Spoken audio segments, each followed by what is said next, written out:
कुछ घटनाएं होती हैं जो सिर्फ लोग राज में रखना चाहते हैं और कुछ घटनाएं ऐसी होती हैं जिन्हें लोग छुपाना चाहते हैं।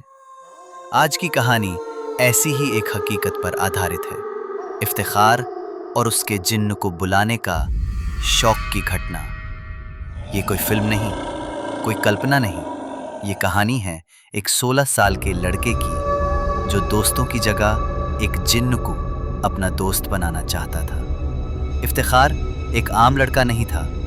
दूसरे बच्चों की तरह क्रिकेट या वीडियो गेम का शौक उसमें नहीं था। उसे शौक था पुरानी किताबें, रूहानी कहानियाँ और छिपे हुए रहस्य। वो अपने कमरे में अक्सर तन्हा रहता। उसका सबसे पसंदीदा विषय था जिन्न। उसने इंटरनेट पर सब कुछ पढ़ लिया था, लेकिन एक चीज़ उसका सपना बन गई थी, एक जिन्न को बुलाकर उससे बात करना। ना दोस्ती के लिए, ना उसे कंट्रोल करने के लिए, बस उसका कहना था। एक दिन इफ्तिखार पुरानी किताबों की एक दुकान पर गया।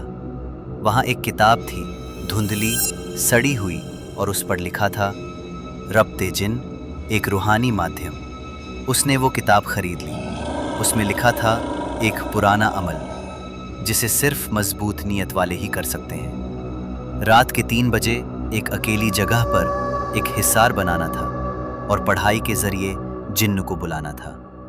उस रात के बाद इफ्तिखार की जिंदगी बदल गई। वो रोज रात को कब्रिस्तान के पीछे वाली खंडहर में जाने लगा, छुपकर। वहाँ वो वही हिसार बनाता, दिया जलाता और पढ़ाई पढ़ता। पहली 6 रातों तक कुछ नहीं हुआ। 7वीं रात अमावस्या की थी। आसमान में ना चांद था, ना तारे, सिर्फ एक गहरा अंधेरा और एक रूहानी सन्नाटा। इफ्तिखार ने हिसार बनाया, दिया जलाया और मंत्र पढ़ा। अचानक से दिए की लौ कांपने लगी। हवा तेज हो गई और एक ठंडी लहर ने उसका चेहरा छू लिया। तभी एक आवाज आई, एक हल्की लेकिन गहरी आवाज। तुमने बुलाया है? इफ्तिखार ने पलट कर देखा।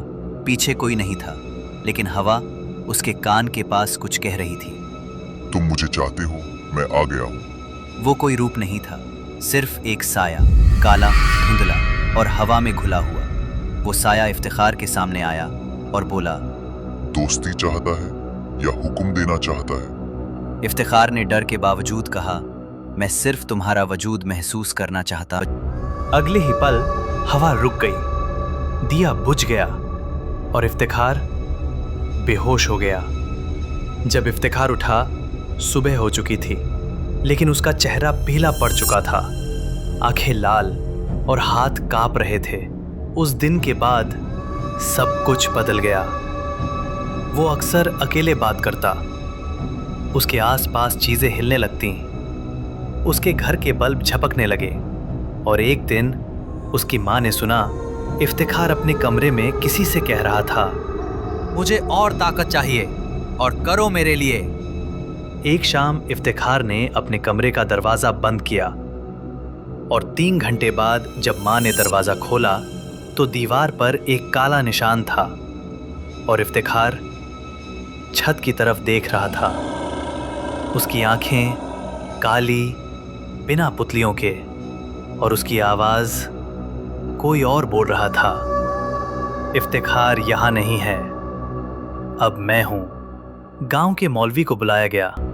उन्होंने कुरान की आयतें पढ़नी शुरू की और इफ्तिखार को पकड़ने की कोशिश की, लेकिन जैसे ही आयतें पढ़ी गईं, कमरे का दरवाजा अपने आप बंद हो गया और अंदर से सिर्फ चीखों की आवाज आई, इफ्तिखार की और किसी और की, दोनों एक साथ। जब दरवाजा खुला, अंदर सिर्फ एक दिया जल रहा था और दीवार पर लिखा था, उसने बुलाया था, मैं चला आया।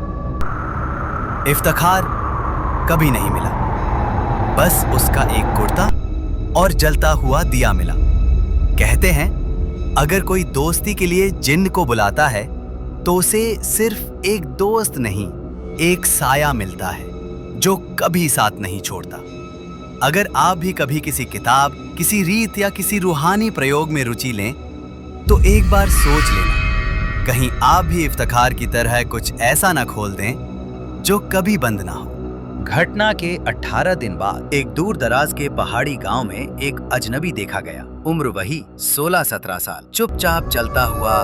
घटना के 18 दिन बाद एक दूर दराज के पहाड़ी गांव में एक अजनबी देखा गया। उम्र वही 16-17 साल, चुपचाप चलता हुआ, झुकी नजर और सफेद कुर्ते के नीचे लाल धागों से बंधी हुई अंगुलियां। वो बोलता नहीं था, लेकिन जब उसकी आंखों में देखा गया तो हर किसी ने पीछे हटना बेहतर समझा। किसी ने उसका नाम पूछा तो उसने बताया, मेरा नाम इफ्तिखार है और मैं अब अकेला नहीं हूं। गांव के मौलवी को उस रात सपना आया। हवेली फिर से जगी थी। जहां एक वक्त इफ्तिखार गायब हुआ था, अब वहां से फिर से धुआं उठने लगा था और उसी कमरे की दीवार पर कुछ नया लिखा था, अमल पूरा हुआ, अब बारी मेरी है। इफ्तिखार अब लोगों से बात नहीं करता था। उसकी माँ के मुताबिक वो किसी को मालिक कहकर जवाब देता है और रात में वो नींद में अरबी जुबान में कुछ बोलता है।